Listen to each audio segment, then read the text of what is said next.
Welcome to my channel Limelight Leaks. Please share and subscribe, and hit the bell icon for latest updates. To understand how sad Cristy Lee felt, you have to go back to where everything started. Not the car crash or the news stories, but when two women made their place in the car world. Jessi Combs and Cristy Lee didn't just happen to end up working with custom cars and racing. They had to fight to get in, holding welding tools, getting their hands dirty with grease, and proving they belonged there. Jessi was like a bright fire, brave, bold, and never afraid to speak up or show her big ideas. Cristy was calm and careful, a smart planner with gentle strength that balanced Jessi's wild energy. They were different people, but both equally strong and stubborn. When they worked together on All Girls Garage, it wasn't just good TV. It was something that changed things. In a business usually filled with powerful cars and tough guys showing off, Jessi and Cristy showed something totally new. Real skill, real hard work, and real love for what they did. They fixed cars and bled for their work. Fans could see the difference. This wasn't fake reality TV stuff.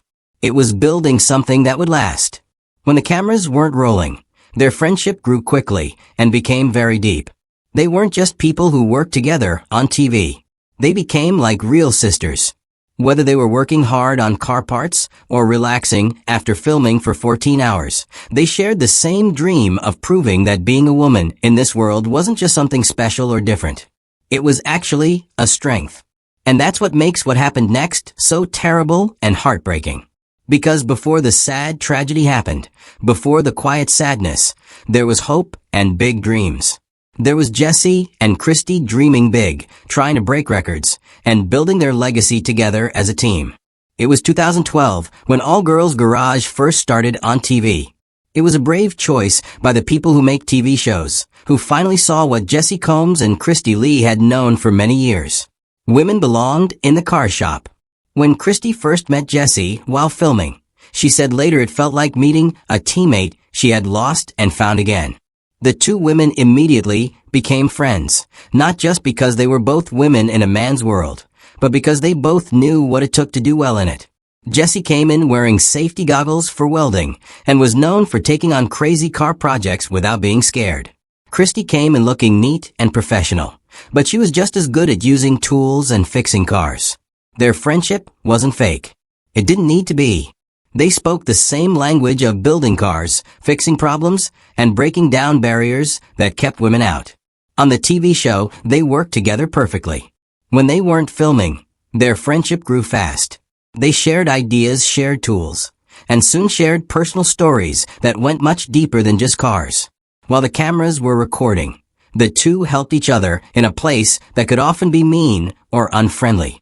Cristy said later that she was nervous at first, not about the work, but about how people would think of her. Jessi was like a shield protecting her, a teacher, and most importantly, a friend. She wasn't there to show off. She was there to prove something to herself, and Cristy felt the same way. As their friendship got stronger, fans started to notice. Comments came in about how real they seemed. Finally, TV hosts who actually know what they're doing, viewers wrote. They weren't just reading words someone else wrote. They were getting their hands dirty, pushing each other to do better, learning and laughing through all the crazy moments. And behind the scenes, something even more important was growing. Trust. The kind of trust you can only build under pressure between two people who have been looked down on and worked too hard, but refuse to give up. What fans saw on All Girls Garage was just the start. After the lights turned off and the camera crews packed up to leave, Jessi and Cristy's friendship got even deeper. There were road trips with the radio turned up loud, nights working in the shop that turned into talking about their feelings, and phone calls after difficult episodes, both work problems and personal ones. Cristy would later say that Jessi had a special way of making people feel 10 feet tall. She cheered her friends on, called them out when they made excuses, and lived with an unstoppable drive that was impossible to ignore. She wasn't just someone who loved cars. She was a powerful force. But she was also one of the only people Cristy could talk to who really understood it all. The pressure, the watching eyes, the loneliness of being admired and doubted at the same time. They started sharing more than just tools. They shared their dreams. Jessi wanted to break records, push the limits of engineering, and teach girls who were starting to work in trades. Cristy wanted to create platforms where women could shine because of their talent, not despite it. Together, they talked about doing more TV shows, building a school, maybe even racing together. These weren't just people who worked together, they were sisters. And while fans loved them for the engines and knowledge, it was that real connection, not scripted, unshakable, that made them famous. As All Girls Garage changed and grew, so did Jessi. While Cristy focused more on hosting TV shows, brand work, and journalism, Jessi went all in on what had always made her special: speed. She started racing full-time, competing in events like the Baja 1000, the King of the Hammers race. And eventually she set her sights on something bigger, the women's land speed record. To Jessi, this wasn't about showing off. It was about proving a point. Women could race, fix cars, and win at the same level as anyone else. Cristy supported her all the way, even though she admitted later she had quiet worries. Jessi was pushing herself harder than ever before. The dangers were getting higher and more serious. By 2019, Jessi was deep into getting ready for her attempt to break the record at the Alvord Desert in Oregon.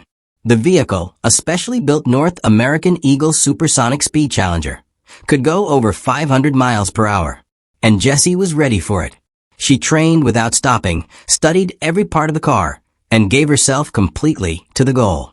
Cristy and Jessi still kept in touch, texting and calling between travel days and appearances in the media. But something about that final record attempt felt heavier and more serious. Cristy felt it in her stomach, something she couldn't quite name or explain.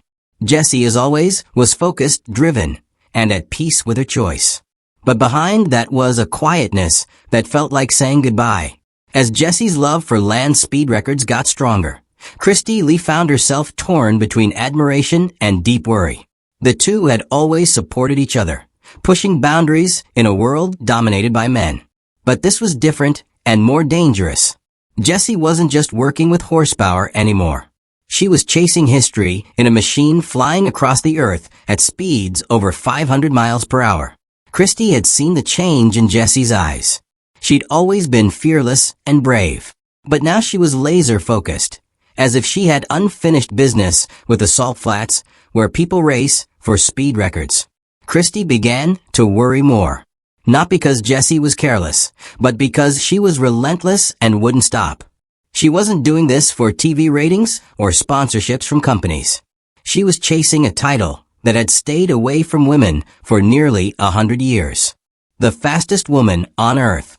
That kind of ambition comes with a cost and a price. Privately, Cristy told friends that something about this record attempt felt different and more serious.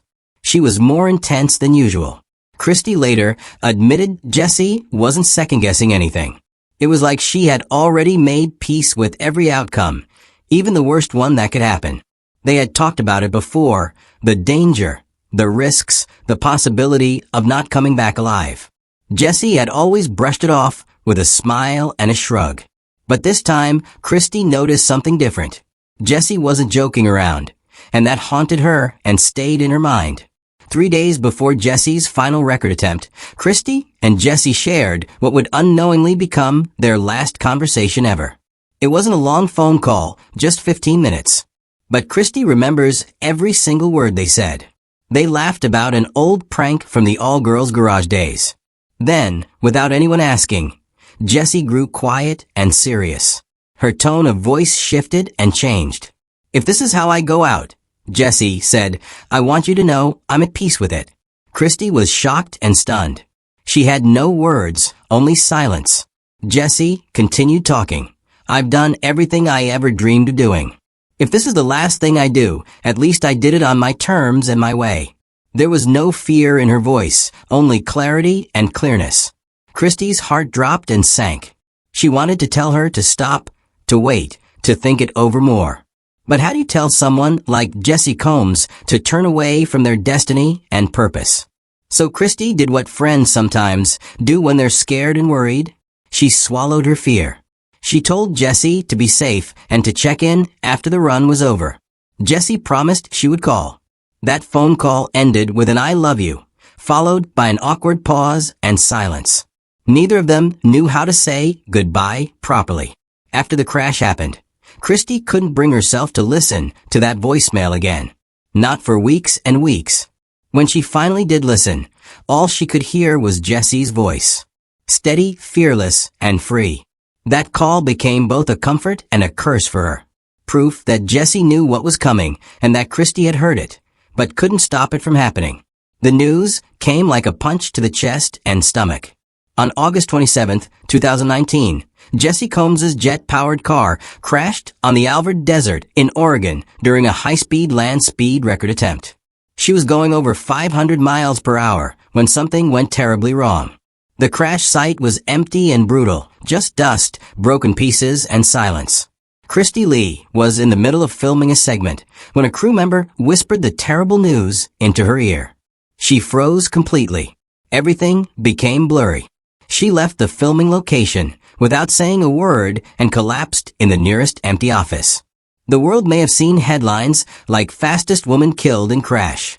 But Cristy didn't see a headline or news story. She saw a friend, a sister, a memory of someone special. Jessi's death wasn't just a blow to motorsports and racing. It was personal and hurt deeply. Cristy kept remembering that final phone call, trying to figure out if there had been a hidden plea or cry for help beneath Jessi's words. Could she have said more to stop her? Could she have done more to help? Survivor's guilt is cruel and mean. It demands logical answers in moments where none exist or make sense. The outpouring of tributes didn't help much at first. While the world celebrated Jessi's legacy, Cristy grieved alone and in silence. Every image of the desert brought tears to her eyes. Every interview request was met with a firm no. Because when someone dies doing what they love most, it doesn't make it easier to accept. It just makes the grief harder to explain to others. For years following Jessi Combs' tragic death, Cristy Lee kept almost total silence about it.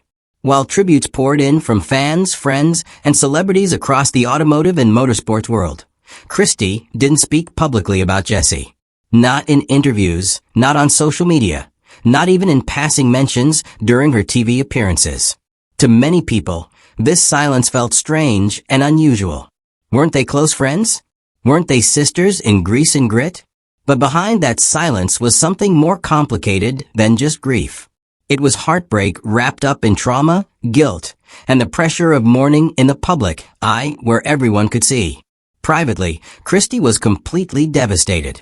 The woman she once welded alongside on All Girls Garage was gone forever.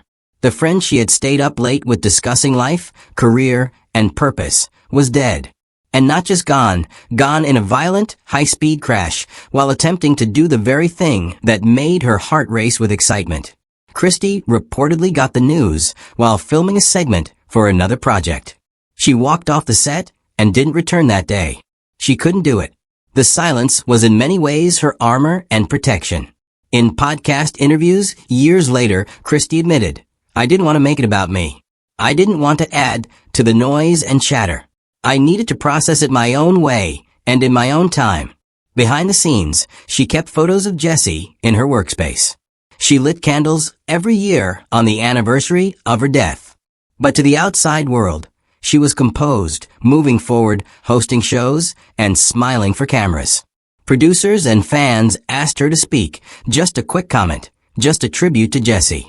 But Cristy consistently said no and declined. She later revealed that the idea of discussing Jessi publicly felt like ripping open a wound that never had time to heal properly. The loss wasn't just professional or work-related. It was deeply personal and hurt her heart. They had shared ambitions, struggles, and long conversations about being women in a field that rarely made space for them. Jessi had blazed a trail that Cristy was proud to walk behind and follow.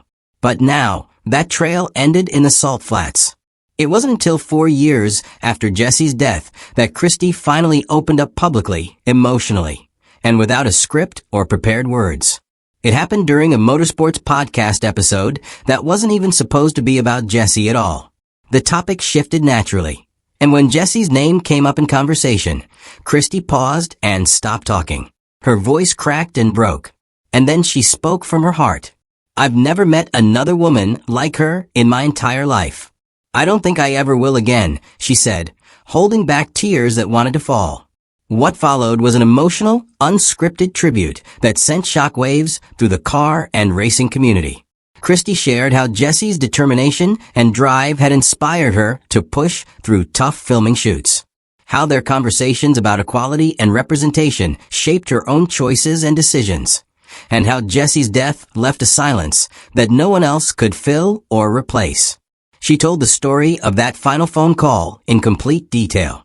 She said, "If this is how I go out, I want you to know I'm at peace."